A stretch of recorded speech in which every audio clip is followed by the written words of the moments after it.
As Destiny 2 gets closer to its 10th anniversary, the shared world action RPG is currently at something of a crossroads. Following the end of the final shape, many players struggle to keep up with the steep power grind and evolving saga set up by the Edge of Fate.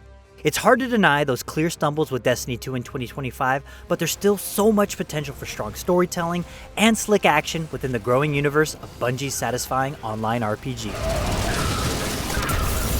And that's what makes the upcoming Renegades expansion an interesting next step for Destiny 2. It not only seeks to realign the ascent to greater power for players, but also expands the universe with a pulpy, sci-fi storyline that leans right into the influence of Star Wars. After getting an early hands-on experience with Destiny 2 Renegades, I got to appreciate the way that developer Bungie is rethinking Destiny 2's power grind and how they're getting players to embrace the scoundrel's life as they navigate the shifting battle zones of the new lawless frontier.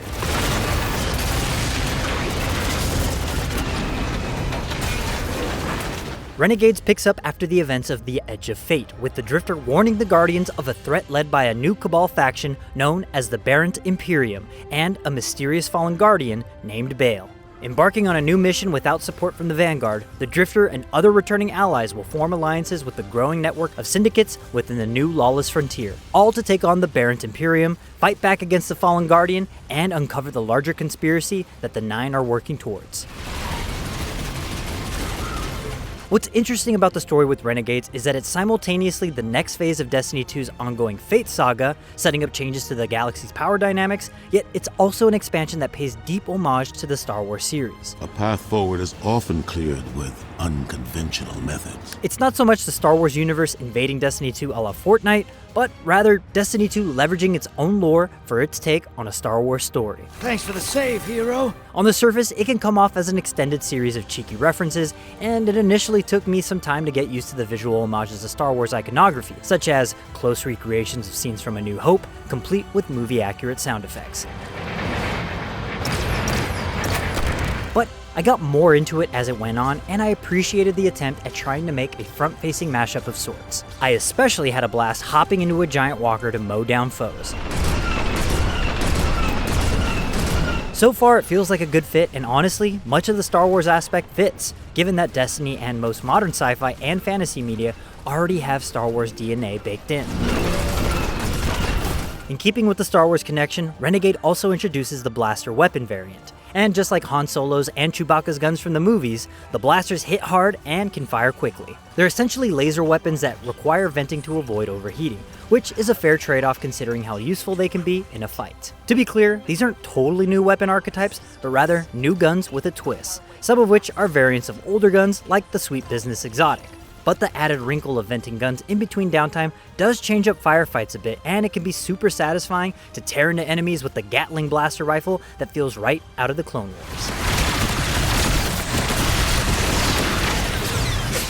By far the most unique weapon to acquire is the exotic Praxic Blade, Destiny 2's take on the lightsaber.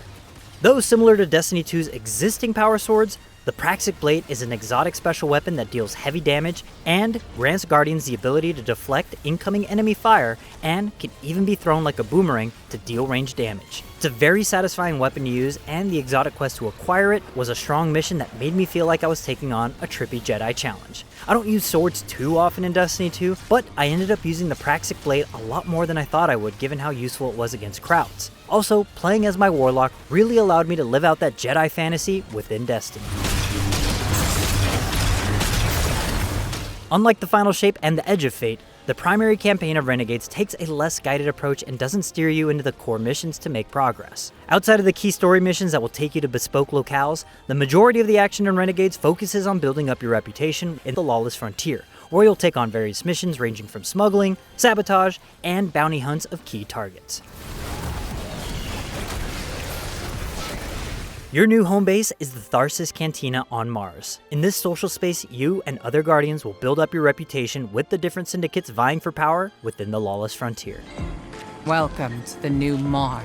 Unfortunately, the expansion doesn't introduce a new destination to explore. It instead focuses on building up the Cantina social space and the excursions into the new battle zones across Mars, Europa, and a remixed Venus in the lawless frontier activities. This does make for a smaller scope, but I felt more engaged with how I could take my time before jumping into new activities, which focus on solo or fireteam missions fighting rival syndicates. One of the new systems in the Cantina is the Syndicates, 3 factions vying for control of territory across the lawless frontier. In keeping with the scoundrel fantasy, you'll have to decide which of them you'll work with to build up a reputation and unlock rewards. My favorite faction was the Tharsis Reformation, a Vex sect that broke away from the machine hive mind and gained its own sentience. The Syndicates are an interesting addition, and it really helped to showcase the Cantina as a fully realized den of scum and villainy. And you can even bribe characters within the social space to get tips on secrets within the lawless frontier. But what I really liked about the Syndicates in particular is that they felt like a more developed version of the faction system from Destiny 1. In Renegades, you're actually helping these Syndicates amass power within the lawless frontier.